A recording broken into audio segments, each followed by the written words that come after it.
l'esprit des tables rondes, et spécialement de cette année, c'est d'avoir des vues globales. Des vues globales avec un résultat final de facteurs globaux qui est l'être humain. Et l'être humain dans sa santé. Donc j'ai travaillé sur le problème du cancer, qui est un problème de santé détestable, qu'on n'a pas envie de rencontrer, pour illustrer quels étaient les progrès de la science qui permettaient de démembrer cette maladie en de très nombreuses entités, dont certaines sont peu graves et d'autres très graves, de tracer quels étaient les progrès qui étaient en train de se réaliser et surtout qui vont se réaliser pour qu'on puisse maintenant parler non plus de rémission, mais de guérison de cancer, non plus pour 50%, mais pour 70% des personnes qui rencontrent le cancer dans notre pays. Comme ce problème est quand même aussi un problème global, j'ai débattu sur le problème de l'accès mondial au traitement, où les inégalités sont flagrantes pour les pays émergents et même dans les pays riches en fonction du niveau socio-économique. Et la démocratie, c'est pas une pédagogie qui vient de haut en bas. C'est bien sûr ça. Il est normal qu'il y ait quelqu'un qui s'expose. Mais la démocratie, c'est de pouvoir débattre. Et débattre pas de façon aveugle sur des émotions, mais de débattre plutôt sur des faits et d'avoir une argumentation par rapport à sa position. C'est pas de chercher un consensus non plus. La science, c'est une interrogation permanente. Il faut qu'on apprenne à gérer l'incertitude, mais à travers de plus en plus de connaissances. Donc plus on aura de connaissances, plus on aura d'incertitudes, et plus on sera des personnes sages. D'abord, ce doute, il existe depuis toujours.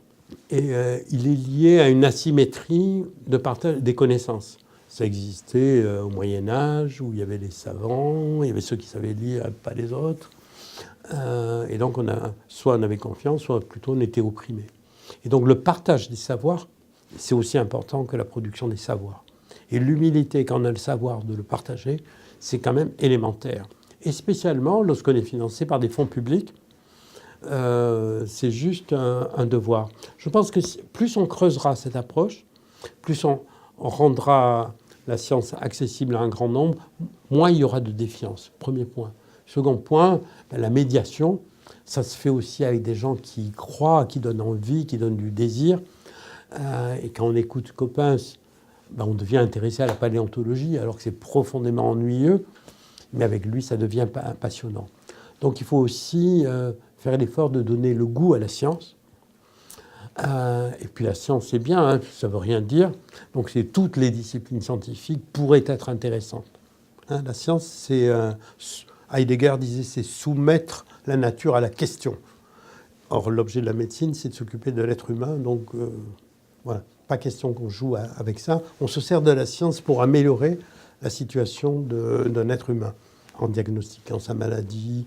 Et ça existe depuis Hippocrate. Les maladies ne viennent pas des dieux, elles viennent de modifications de son corps. Et quand on les a bien diagnostiquées, on peut mieux prédire comment ça va se passer et mieux les guérir. C'est peut-être vrai, cette humilité, dans beaucoup d'autres disciplines aussi, quand même. On apprend pas à pas.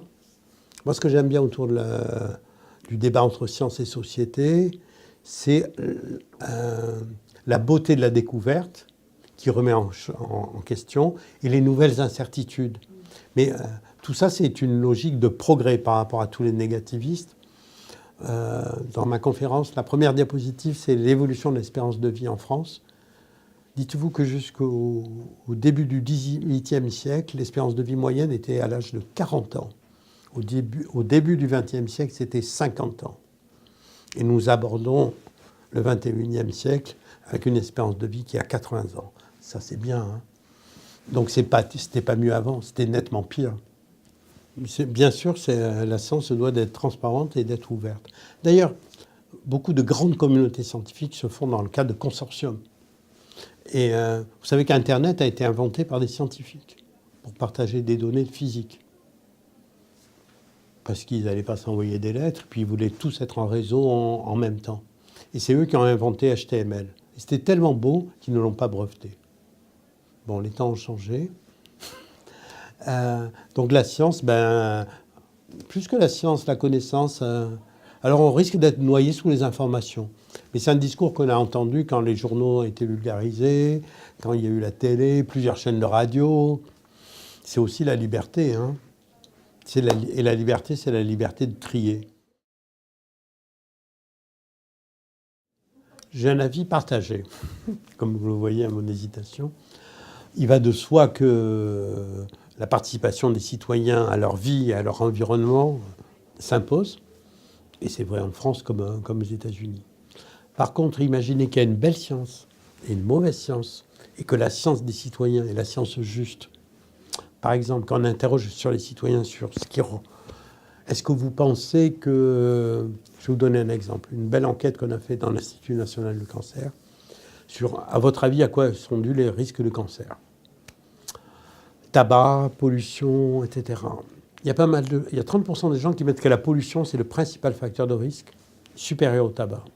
Quand on creuse un petit peu, donc vous voyez, c'est une science participative, il faudrait les écouter quand même. Quand on creuse un peu, qui a répondu ça? Ce sont les fumeurs, en fait. Parce qu'ils avaient un déni de leur facteur de risque. Donc, la science doit être ouverte et participative sous réserve de rigueur scientifique. La jeunesse est à fond sur les nouvelles technologies, il n'y a aucun doute. Ils sont nés dedans. Travailler à plusieurs, ils ont l'habitude. Ils ont été formés par rapport à ma génération, c'est clair. On voit que même dans les masters, ils font plus de présentations solitaires, mais ils préparent un truc à plusieurs. Enfin, hein, vous me direz. Voilà. Et aux pratiques pluridisciplinaires, je pense que beaucoup ne savent même pas ce que c'est qu'une discipline, quoi. On le leur impose au bout d'un moment parce qu'il faut choisir leur voie, mais tous ceux qui sont enthousiastes, voilà, donc je suis archi optimiste, oui, bien sûr.